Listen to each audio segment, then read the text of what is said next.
Hello everyone, हम class 7th science NCERT को study कर रहे हैं और आज के इस वीडियो में हम इस बुक का चैप्टर नंबर 13 जिसका टाइटल है मोशन एंड टाइम, इसके बारे में डिस्कस करेंगे। तो चलो स्टार्ट करते हैं। चैप्टर को स्टार्ट किया है क्लास 6th साइंस के कुछ बेसिक फैक्ट्स के साथ में कि क्लास 6 में हम डिफरेंट टाइप ऑफ मोशन के बारे में पढ़ चुके हैं। हमने पढ़ा था कि मोशन जो है वो स्ट्रेट लाइन भी हो सकती है, सर्कुलर भी हो सकती है और पीरियोडिक भी हो सकती है। इसके बाद में इस चैप्टर में क्वेश्चन किया गया है कि मान लो दो व्हीकल हैं, आप कैसे बताओगे कि कौन सा व्हीकल स्लो है और कौन सा व्हीकल फास्ट है। तो अगर दोनों व्हीकल सेम डायरेक्शन में जा रहे हैं तो किस तरीके से वो डिस्टेंस को कवर कर रहे हैं, उनके बीच में कंपैरिजन करके हम बता पाएंगे कि कौन सा व्हीकल स्लो है और कौन सा व्हीकल फास्ट है। उसके बाद में इस चैप्टर में बात की गई है स्पीड की, कि स्पीड क्या होती है। मान लो कोई भी व्हीकल या कोई भी जो ऑब्जेक्ट है वो जितनी डिस्टेंस जो है वो कितने टाइम में कवर कर रहा है, तो उस डिस्टेंस को अगर हम उस टाइम से डिवाइड करते हैं तो जो स्पीड है उस ऑब्जेक्ट की वो हमें मिल जाती है। तो यहाँ पर बताया गया है स्पीड की डेफिनेशन को कि the distance covered by an object in a unit time as the speed of the object.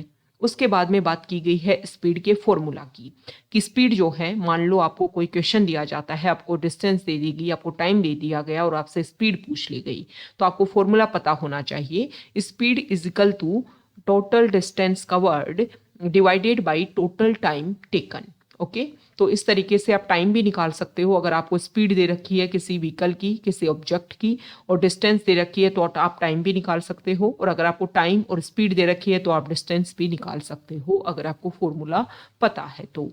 इसके बाद में यहाँ पर बोला गया है कि मान लो कोई ऑब्जेक्ट जो है वो अगर सेम स्पीड से जा रहा है, मतलब स्ट्रेट लाइन में सेम स्पीड से जा रहा है, तो इसको हम बोलेंगे यूनिफॉर्म मोशन। मतलब सेम डिस्टेंस को सेम टाइम में कवर करता जा रहा है, उसकी स्पीड में कभी भी अप एंड डाउन देखने को नहीं मिल रहा है।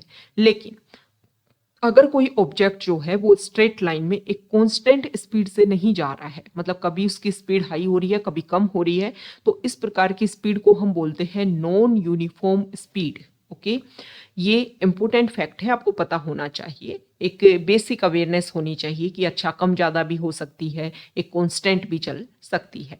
उसके बाद में यहाँ पर टाइम के बारे में बताया गया है कि टाइम को हम कैसे कैसे मेजर कर सकते हैं। तो पहले अर्लियर टाइम में क्या होता था, शैडो के बेसिस पर टाइम को कैलकुलेट किया जाता था। उसके बाद में टाइम को कैलकुलेट करने के लिए बहुत सारी जो अलग अलग तरीके की जो वॉचेज होती हैं उनका डिस्कवरी की गई।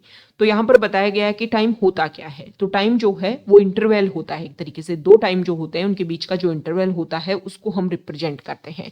जैसे कि डेली मॉर्निंग में सनराइज होता है, दूसरे दिन भी सनराइज होगा, दोनों के बीच का जो टाइम है उसको वन डे के रूप में हम काउंट करते हैं। सेम इसी तरीके से 1 ईयर जो है वो एक प्रोसीजर कंप्लीट होता है, कंप्लीट जो सारा का सारा फिनोमिना जो है वो कंप्लीट होता है। या फिर आप इस तरीके से बोल सकते हो कि अर्थ जो है वो सन के चारों तरफ जितने टाइम में कंप्लीट करती है अपनी एक रोटेशन जो है, उसको हम बोलेंगे, उसको जो है वो बोलेंगे हम 1 ईयर। और 24 आवर्स जो है वो किसको बोलेंगे, हम बोलेंगे कि जो अपनी एक्सिस के ऊपर जो राउंड करती है ना अर्थ, उसको हम बोलेंगे 1 डे। तो ये कुछ बेसिक फैक्ट्स है, मतलब इंटरवल ऑफ टाइम जो है उसके थ्रू जो है वो आप काउंट कर सकते हो टाइम को। एक बेसिक बात बताई गई है।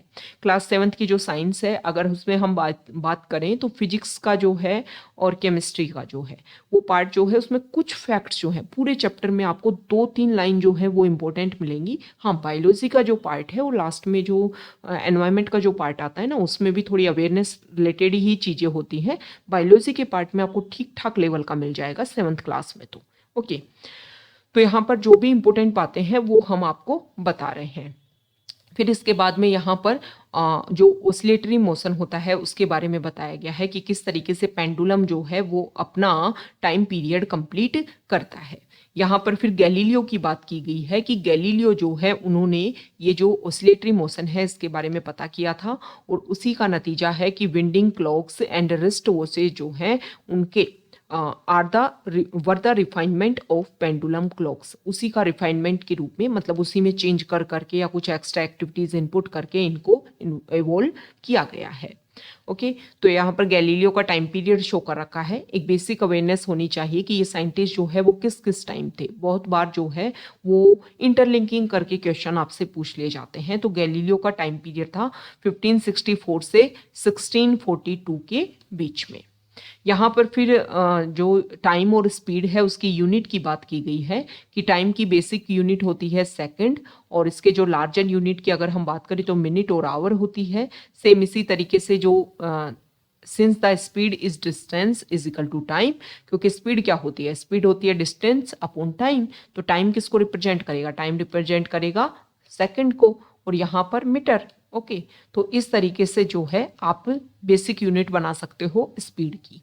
ओके उसके बाद में अगर हम बात करें तो कुछ अदर इंपॉर्टेंट फैक्ट्स जो हैं वो यहाँ पर दिए हुए हैं। जैसे कि आपके पास में कोई भी व्हीकल होगा तो इस व्हीकल में दो तरीके के आपको, जैसे आप जो आपका गियर जो होता है, आपका जो हैंडल होता है, उसके बाद में आपको यहाँ पर एक बॉक्स जैसी स्ट्रक्चर दिखाई देती है, और इस स्ट्रक्चर में आपकी गाड़ी कितने टाइम से चल रही है, कितनी डिस्टेंस कवर कर चुकी है, ये सारी बातें वहाँ पर दिखाई जाती हैं। ओके तो इसको लेकर के दो इंपॉर्टेंट टर्म है वो आपको ध्यान में रखने हैं। बहुत सारे एग्जाम में डायरेक्टली उन टर्म्स को लेकर के क्वेश्चन पूछ लेते हैं। जैसे कि यहाँ पर एक बताया गया है कि व्हाट इज स्पीडोमीटर, और सेकंड बताया गया है व्हाट इज ओडोमीटर। तो ओडोमीटर ये होता है कि आपके व्हीकल ने कितनी डिस्टेंस कवर की है, और स्पीडोमीटर ये होता है कि किस स्पीड से आपकी गाड़ी जो है वो चलती है।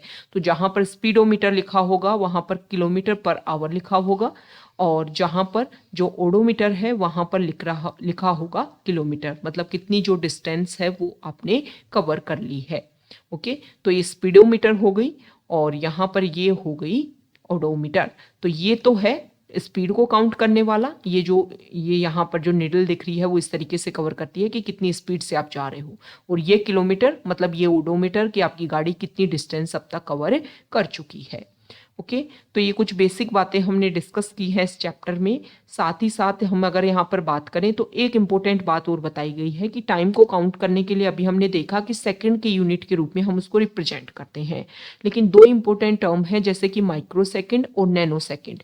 तो माइक्रो सेकेंड क्या होती है, 1 micro second is 1 millionth of A second. एक सेकेंड का मिलियन चौपा 1 मिलियन पार्ट जो होता है उसको बोलते हैं माइक्रो सेकेंड। और नैनो सेकेंड क्या होती है, एक सेकेंड का जो बिलियंथ जो पार्ट होता है उसको बोलते हैं नैनो सेकेंड। तो इस तरीके का जो मेजरमेंट है या कुछ इंपॉर्टेंट टर्म्स है उसके बारे में आपको पता होना चाहिए कि कौन चीजें किसको रिप्रेजेंट करती है।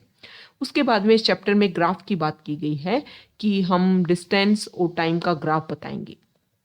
तो डिस्टेंस और टाइम का ग्राफ कैसे आप मेजर कर सकते हो, देखो एक तरफ जो है वो आप डिस्टेंस को रिप्रेजेंट कर दोगे, एक तरफ जो है वो टाइम को रिप्रेजेंट कर दोगे।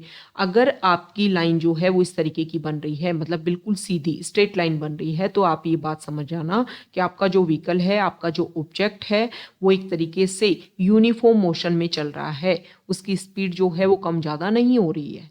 दूसरी तरफ अगर आपका ग्राफ जो है वो ऐसे ऐसे ऐसे ऐसे बन रहा है, स्ट्रेट लाइन नहीं है, तो मतलब आपके जो भी ऑब्जेक्ट हैं, जो भी आपका व्हीकल है, उसकी मोशन जो है वो यूनिफॉर्म नहीं है, नॉन यूनिफॉर्म मोशन में वो आगे बढ़ रहा है, स्पीड जो है वो टाइम के साथ में कम ज़्यादा हो रही है। तो ये हमने बेसिक बातें डिस्कस कर ली हैं इस चैप्टर की, जो हमारे लिए इम्पोर्टेंट थी, जिसको लेकर के क्वेश्चन भी पूछे जाते हैं बहुत बार। जो भी इम्पोर्टेंट टर्म्स हैं जिनको लेकर क्वेश्चन पूछे जा सकते हैं उन सभी को हमने कंप्लीट कर लिया है। अब इस चैप्टर की जो समरी है उसके बारे में हम डिस्कस करेंगे। तो समरी में सिर्फ पहले तो जो स्पीड है उसकी डेफिनेशन के बारे में बताया गया है कि स्पीड क्या होती है। जो भी हमने देखा कि जो डिस्टेंस कवर की जाती है किसी भी ऑब्जेक्ट के द्वारा एक यूनिट टाइम में, उसको हम बोलते हैं, उससे जो रिजल्ट निकलता है उसको हम बोलते हैं स्पीड। उसके बाद में यहाँ पर बताया गया है इस चैप्टर में स्पीड का फॉर्मूला कि स्पीड जो है, स्पीड अगर आपको काउंट करनी है तो डिस्टेंस पता होनी चाहिए, टाइम पता होना चाहिए। और अगर आपके पास में डिस्टेंस है, टाइम है, तो आप क्या निकाल सकते हो, डिस्टेंस है, टाइम है तो स्पीड निकाल सकते हो, स्पीड है, डिस्टेंस है तो टाइम निकाल सकते हो, टाइम है और स्पीड है तो आप डिस्टेंस निकाल सकते हो किसी भी व्हीकल की, किसी भी ऑब्जेक्ट की। ओके तो ये बेसिक बातें हो गई हैं, और ये हमारा चैप्टर था जो काफ़ी ज़्यादा इम्पोर्टेंट है। आपको फिजिक्स के इंटरेस्ट है तो आपको ये बेसिक बातें जो हैं वो पता होनी चाहिए। ओके ज़्यादा कुछ नहीं था, बस 2-4 टर्म्स जो हैं वो इम्पोर्टेंट है। तो अगर आप यहाँ तक आए हैं, वीडियो आपको अच्छा लगा है तो प्लीज़ वीडियो को लाइक कर दीजिए, शेयर कर दीजिए और चैनल को सब्सक्राइब कर दीजिए। Okay, thank you.